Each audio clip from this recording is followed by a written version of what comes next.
Welcome to the Dr. Mudga podcast. This is episode 102. My goodness. We are in November, first week of November. Thanksgiving is on the horizon.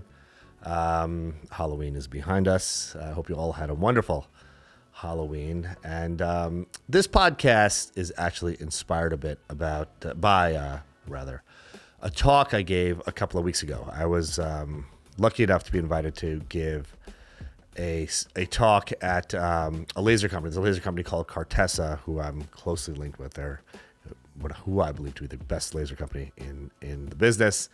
They invited me to a conference that they were holding down in Hilton Head, South Carolina.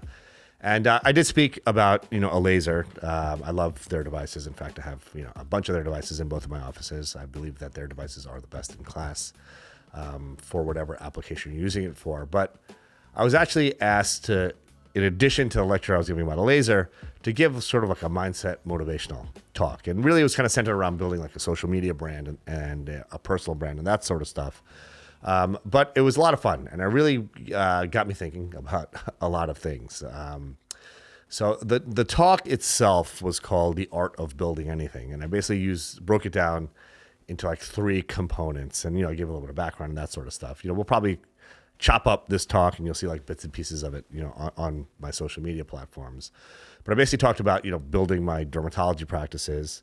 I talked about my fitness transformation. And then I talked about, what they really asked me to talk about was building a social media presence, on various platforms and building an overall personal brand.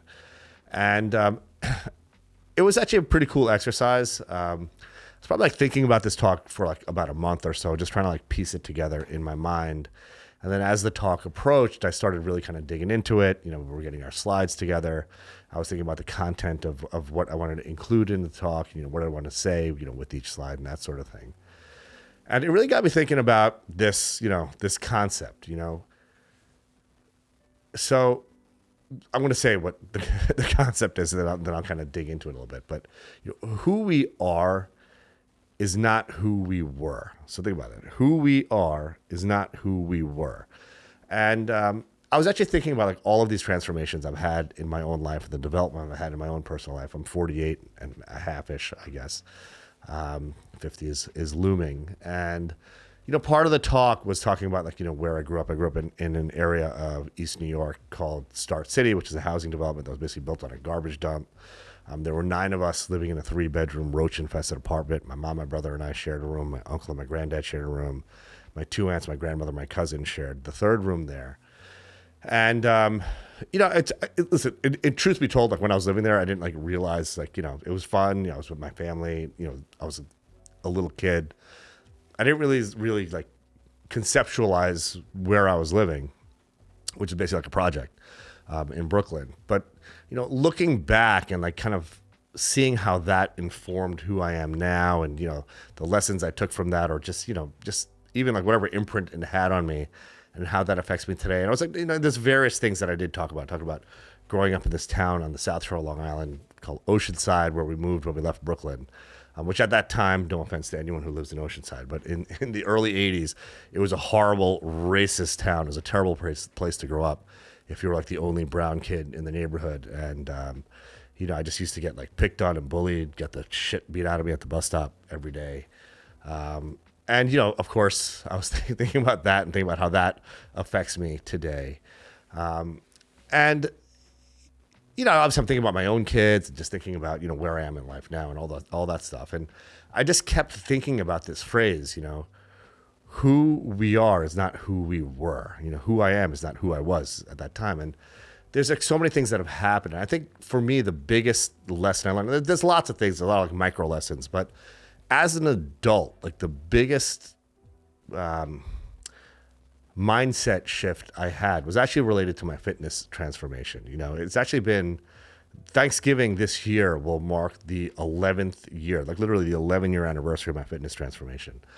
And, it just captures like so many of the things that I talk about a lot. And it's really this decade plus 1 year that's taught me so much of this, the power of stacking daily wins, the power of setting goals, the power of self-belief, the power of stacking daily wins, the power of embracing delayed gratification, All of these things in like, in this 10 or 11 year journey that I've been on are really just, this journey just captures each one of those things. Now, the reason why I'm talking about this is because, listen, I was a skinny fat my entire life. I had zero muscle tone, and this talk actually said I had the muscle tone of an earthworm literally for the bulk of my life until like my mid to late 30s.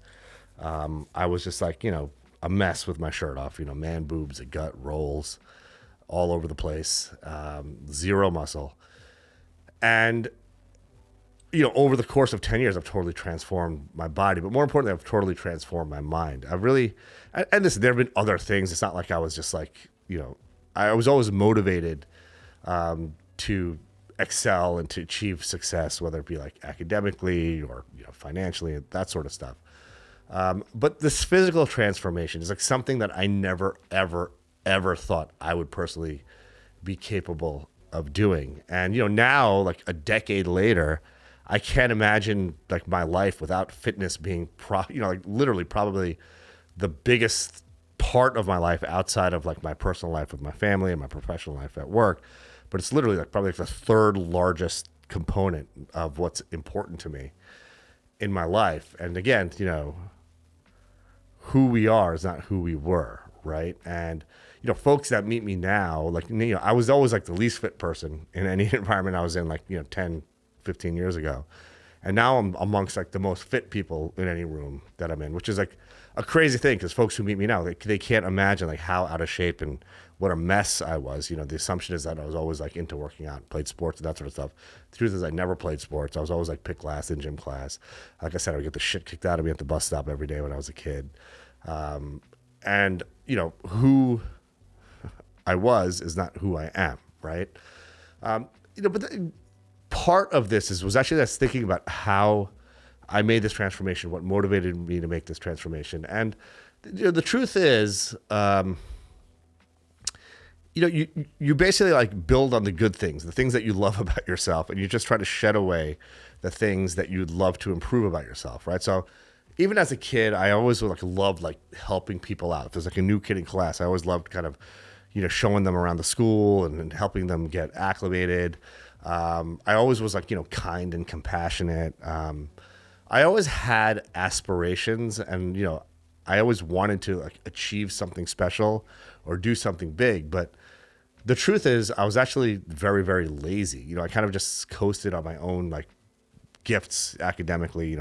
I could like memorize things very easily, and I could do well on tests with like, very little effort. And that got me actually pretty much all the way through like med school, to be honest with you. So, that was something that my fitness journey actually, really taught me. I mean, I actually learned this lesson in med school. One of my close buddies actually challenged me to actually exert myself and try and see what I was capable of. And that was really one of the first switches that turned on for me. Like when I started trying academically, I was like, oh my God, it's like a totally different world. Like, studying in medical school actually became fun. I enjoyed the material. I was just like crushing it, just dominating tests and standardized exams and that sort of thing. And that was like my sort of first really, really big aha moment about, just regarding like what we're all so capable of accomplishing if we apply ourselves. It was really, I was just lazy and coasting. And once I started putting some effort into what I was doing, not only did like school become so much more fun and more enjoyable, but that success built on itself. It was just kind of like a success snowball going down the hill. And I just started accumulating more academic accolades and doing better and better in medical school and all that sort of stuff. But the same sort of thing with fitness. I was always like very, very, very lazy with fitness. I would work out, but then I would like, drink a few beers and eat wings after my workout. I was never attentive to my diet. My workouts were very like dispassionate, I'd say. I just kind of do the same shit every time I worked out and wasn't really like, purposeful about it. And, once I started really aligning my mindset with what I wanted my goal to be, so I wanted to just get in really good shape, be able to have a muscular physique and, transform my body. Once I aligned everything I did with that goal, dialing in my nutrition, making sure I hit my macronutrient requirements every day, weighing my food, doing intermittent fasting, all these sorts of like tools that I implemented, and just like literally every day doing what I had to do to get one step closer to my goal.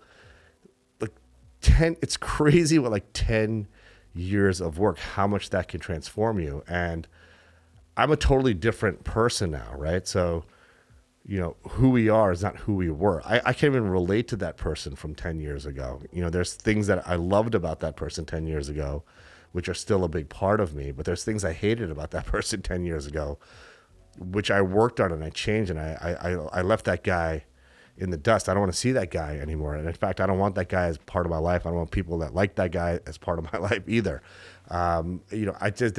That's the whole purpose of our journey here. I think it's all about evolving. It's all about, embracing the things about us that we love and then working on the things that we don't. And that's how we just, evolve as humans and really just suck the juice out of life. And I know I'm kind of all over the map here, but the important takeaway from this is, who we are is not who we were. We can't be shackled by the mistakes and things that we've done in the past. We should, things that we don't like about ourselves, we should continue to work on so that we could say, 5 or 10 years from now is wow, I'm so happy that I acknowledged that there was this thing that was deficient in my life or that I didn't like about myself. And I worked really hard to get that part of myself out of my body and incorporate this new piece, which I like and embrace so much more. And we were all capable of doing that. And that's a big part of what I talk about on my platform is we all have such amazing, incredible, endless really potential. And, it really requires a tremendous amount of hustling and grinding to personally empower ourselves to harness all of that. But we're all so capable of doing it.